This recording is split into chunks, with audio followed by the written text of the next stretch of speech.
Hey guys, Ron here. Wanted to give you another great tip on how to save yourself a lot of time by repurposing your content. Simply, Tamika, good to see you. I've been over to a couple of your periscopes. Are you part of Tag Tribes?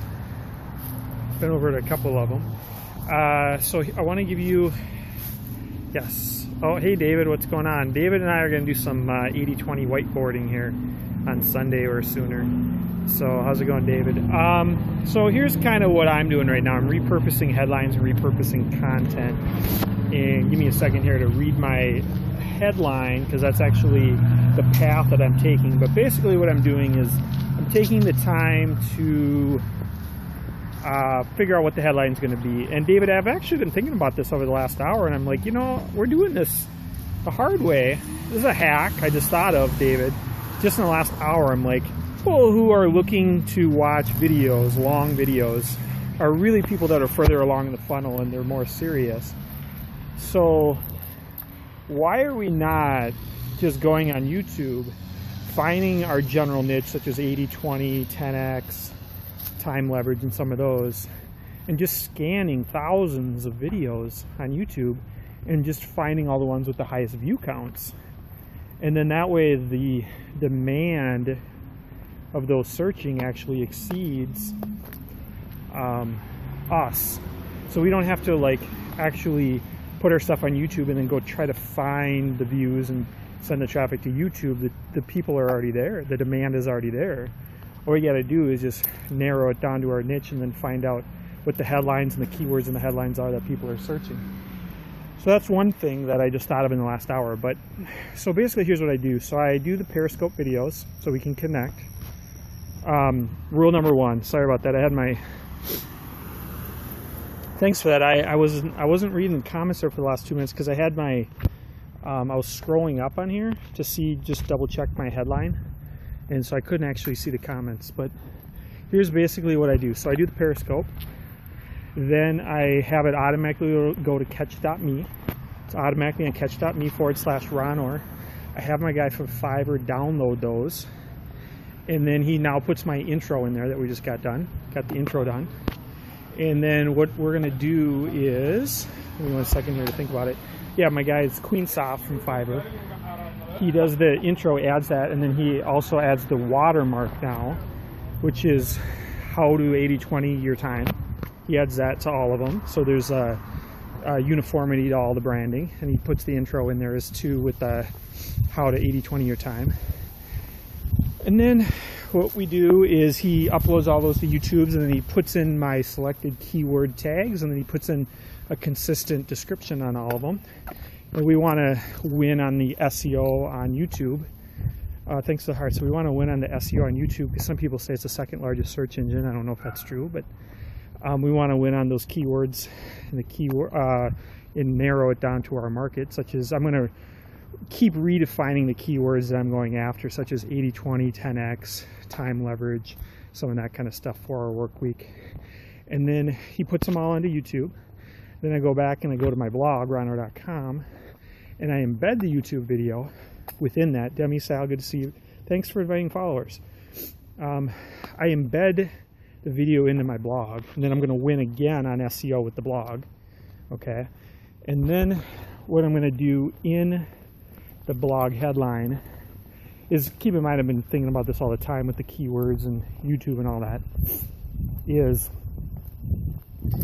I'm going to put in the hashtags in the headline, and I'm going to put them in the headline for the blog and then also the headline for YouTube, so that there's some consistency there. But here's the beauty part about it, is once I have the video embedded into the blog, then the blog's going to have a good image that's going to be the large image that's going to get syndicated over Twitter and Facebook.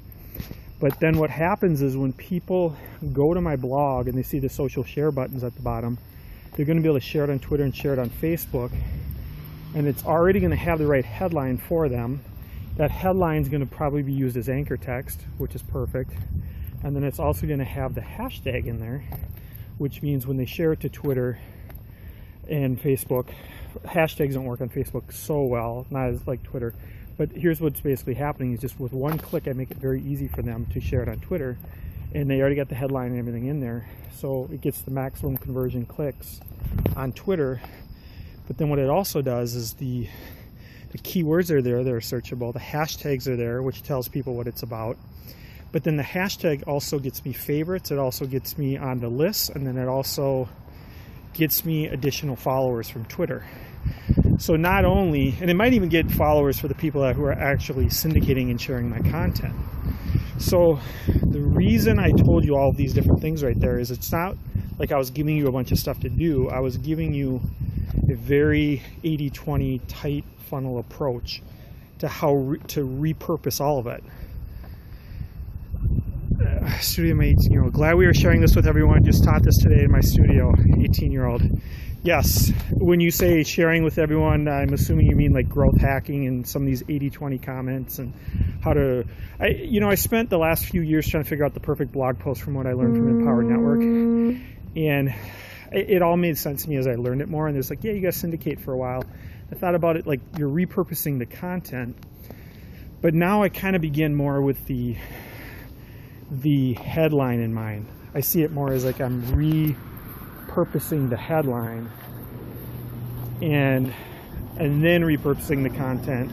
And actually, David, now that I think about it, this is for all you too, is I kind of understand the basics of the headlines, and I could spend the next 30 years getting better at it. But I think what I'm actually doing now, since too many people are creating too much content, is I'm actually going to just filter it down and do another hack. Are we heading to hashtags to the headlines?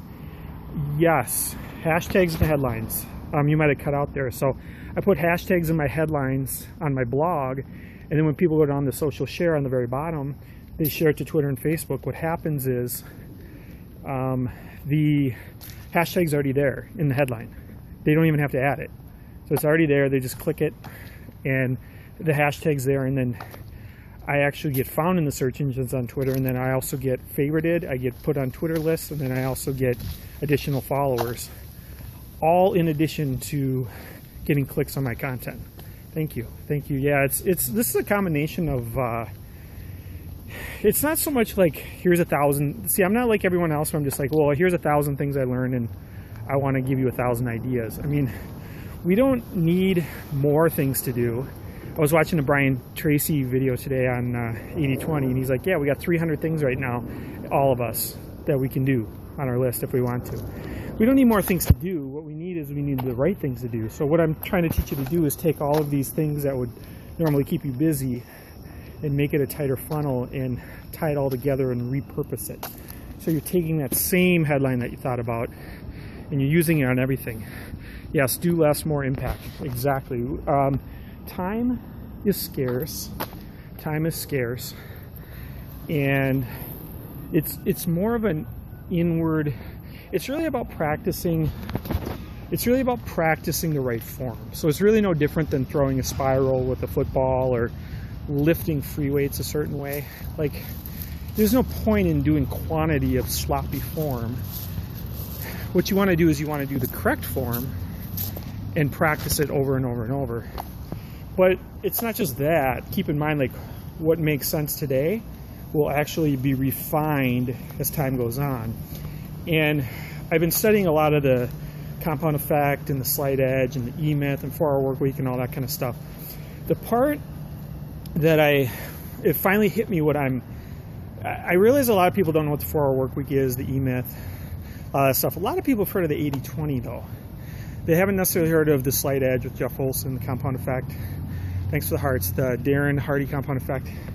What dawned on me though, that I get it now, where I should have explained it this way, and I actually went in search of it yesterday, and we got Eric Kosh and Perry Marshall that both brand the 80-20 in their marketing out there.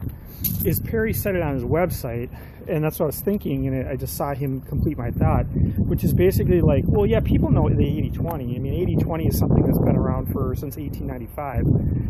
But in today's world, that's kind of a given. I mean, that's been a given for 10 or 15 or 20 years with technology. 80-20 is not enough anymore. You need to actually 80-20 or 80-20 or 80-20 or 80-20 or 80-20 or 80-20 until you get up to that 99-1 ratio to be able to have a competitive advantage.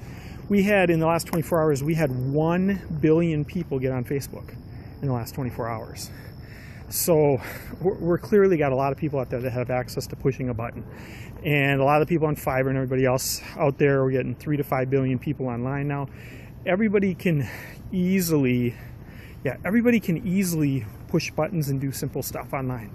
So we can all do that. It's very competitive. So what it's more about is the proper form. It's like a golf swing. It's like being able to teach a perfect golf swing. It's about fine-tuning it. It's not about being busy 18 hours a day. It's about figuring out how to repurpose the work you're already going through. So what I continue to do is, I mean, I'm not going to tell you to blog 10 times a day because I don't think that's necessarily the best use of your time. What I think you should do is find out where the demand is, figure out that headline that explains exactly what you're passionate about, and get the other people to connect. Is doing that on the workouts. Now I'm pumped to Periscope how my kid is doing that on workouts. Yes. I'd have to clarify a little bit more what you meant on that. If you meant like periscoping actual workouts, or if you meant periscoping for the act of reaching the exact audience that he's looking for. So one thing I've thought about too is there's a lot of, thanks for all the hearts, there's a lot of trial and error. Demi, Simply Tamika, are giving a lot of hearts, thank you, and David as well. Talk about his hack. Yes, hack, if you're talking about like 80-20 on fitness and all that kind of stuff, there was a, forget the name of the book, you'll know this probably, David,